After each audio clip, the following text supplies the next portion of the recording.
The SMU Mustangs travel to the Penn State Nittany Lions to compete for a national championship this Saturday, noon Eastern time. That is 11 a.m. Central Time for the SMU Mustangs, who are out of Texas. And when I say compete for a national championship, they're not in the national championship game, but this is the first round of the college football playoff we're talking about here. And this is the first ever 12-team college football playoff. It'll be the second game ever in the first ever 12-team college football playoff. And there's a whiteout going on here. It's a noon game, yes, but there's going to be the whiteout environment at noon. And I'm very excited for this game. I know that SMU and Penn State staffers and players are also very excited for this game. And what I want to talk about here are 5 reasons why I believe the Penn State Nittany Lions will win this football game. They are currently 8.5-point favorites. I will tell you, SMU is very good in the trenches. They're a good, great team overall. They're well coached. They have underrated talent. They've been recruiting well. They have good support, good resources. If SMU wins, which is possible, they have a very realistic shot of getting to the Final Four. And at that point, that would be a major success for the Mustangs. And then whatever happens against whoever you face in the Final Four, just go out there and play your best game. And maybe you'll even reach the national championship game. As for Penn State, though, I am picking them to win. My score prediction was 34-17. And if you want to check out why I made the prediction I did, you can click the link in the top of the comment section in the pinned comment to see my Penn State versus SMU preview and prediction video, where I give a ton of information and analysis on both teams.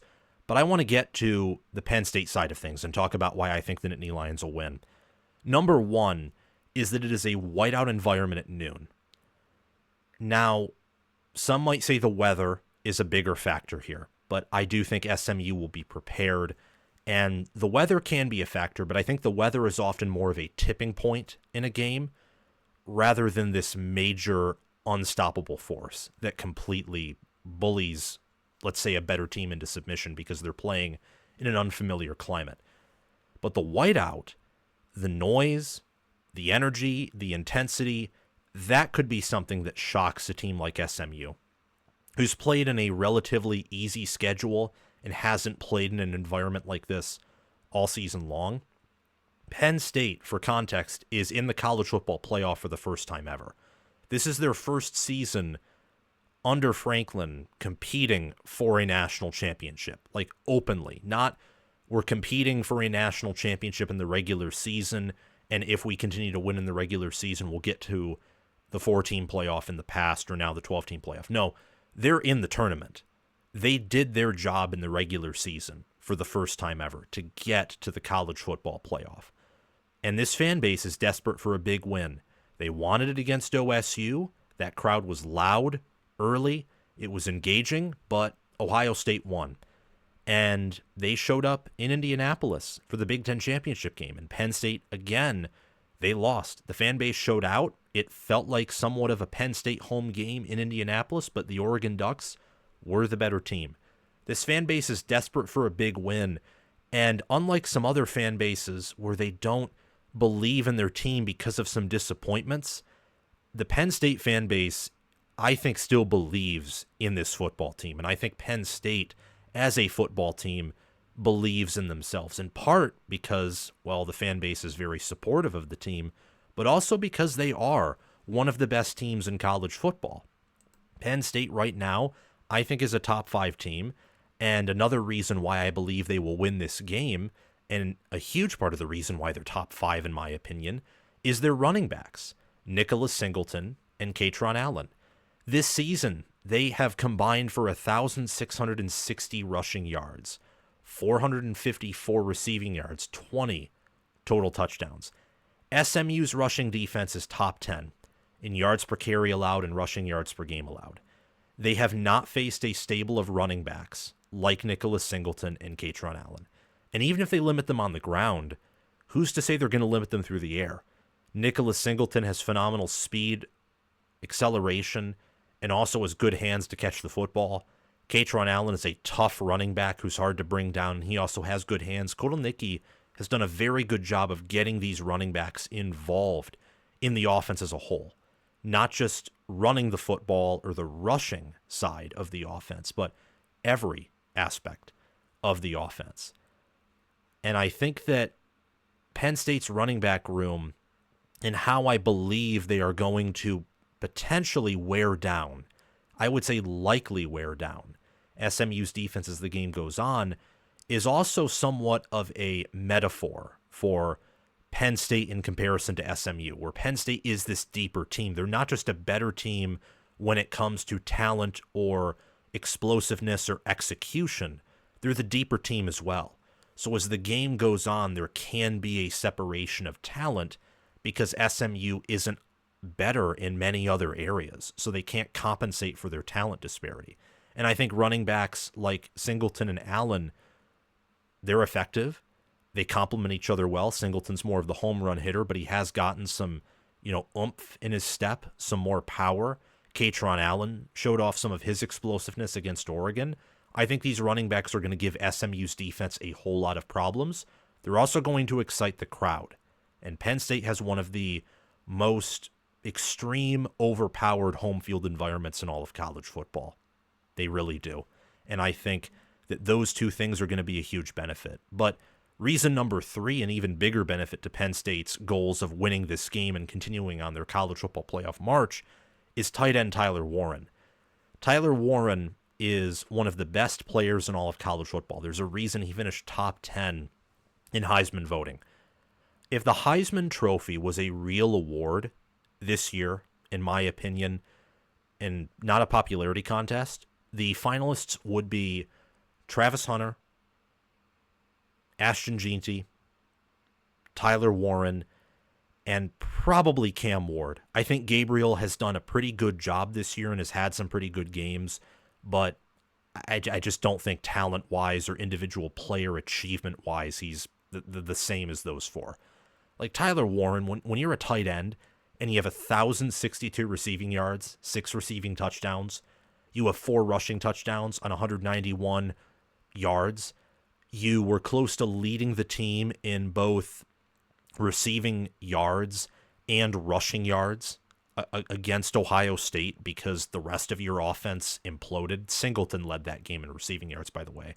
But Allar had some receptions and also had a long run that got Penn State in a position to tie it up with Ohio State in that game. And you also have a passing touchdown, and you're a good blocker. You're one of the best players in all of college football. And I think that is something to be praised in my mind. And Tyler Warren is a mismatch for linebackers, safeties, DBs. You can't cover him. You have to double cover him. And since he's not the only capable receiver in his tight end room or in the offense as a whole, well, he can be used as a decoy. And he can fool your defense and make life harder for you. So he's a huge reason, not just why Penn State I think will win this game, but why they can win the national championship, because he is someone who can put a team on his back and still perform at a high level against some of the best teams and best defenses in the country. SMU's defense is very admirable. It's a great defense, but SMU's outside the top 100 in opponent plays allowed per game. And a player like Tyler Warren, if SMU is able to get Penn State on 3rd down or 4th down, Tyler Warren is that type of player who can make plays to extend drives, keep SMU's defense on the field longer, and eventually they'll break. Or Tyler Warren's also the player who can make an explosive play happen quick and ignite the fuel, start the fire on an offense that has started off slow this year and typically takes a whole quarter to warm up.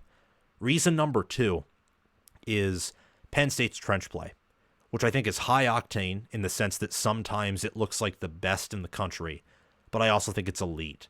And at worst, it's one of the best offensive lines in the country paired with one of the best defensive lines in the country. Penn State this season has a 0.244 points per play margin, which means for every one play they run compared to every one play their opponent runs on average, they outscore their opponents 0.244 points per play. That's pretty impressive. And a huge part of that is because on a game-per-game basis, they outrush their opponents by nearly 100 yards. They average 2 yards more per carry than their defense gives up. And when you look at sack percentage, they do a much better job of getting to their opponent's quarterback than their opponent's quarterback does at getting to them. Penn State's defense is about an 8% sack percentage. For Penn State's offense, it's about a 3% QB sack percentage. So Abdul Carter, Denai Dennis Sutton, Zane Durant, Devon J. Thomas, Kobe King, they do a awesome job at terrorizing opponents' quarterbacks and opponents' defensive ends, defensive tackles, linebackers, or DBs. If they send DBs on a blitz, typically don't do a good job of getting to Drew Allar and getting pressure on him. The offensive line for Penn State and the defensive line for Penn State are non-negotiables. And I don't know, and I don't think that SMU has played any unit or units plural when you look at the multiple groups and players that the trenches make up this whole season. So that's reason number 2. It's a pretty big reason why I think Penn State will win this game and why they're one of the better teams in all of college football right now. But reason number 1, and this has been something that I think has been more apparent recently, especially in the last Seoul game, which isn't a large sample size, but it was a big game. You could tell that Oregon, both in the scripted drives and the non-scripted drives, the drives that required more adaptation, you can tell that they're explosive. They have the capability of being explosive, effective. They do a very good job of getting down the field in between the 20s, and they still do a good job inside the red zone, though not as well as they do in between the 20s. Penn State is top 5 in yards per play. They average 6.7 yards per play on offense. They have a 50% success rate on offense. That's second nationally.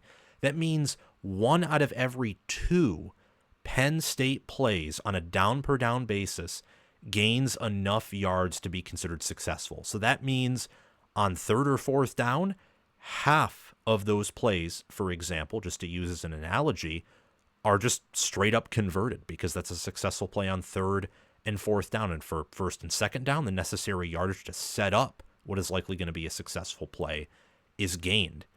They do a very good job, the Nittany Lions do, and Andy Kotelnicki, the offensive coordinator, at winning the down-per-down battle on offense. Now, they only average 3.9 red zone scores per game and 4.2 offensive touchdowns per game, and those numbers are top 20, top 25, but not top 10.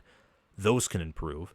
And Penn State only averages 0.503 points per play, which I think is 15th, if not around there. They can improve there, but they're still very good in those areas, and then they're explosive, they're consistently explosive, and Penn State has had time. They've had 2 weeks to prepare for this game, basically a bye after the Oregon game and the Big Ten Championship game to prepare for SMU, an extra week of preparation and also rests that the players aren't as banged up.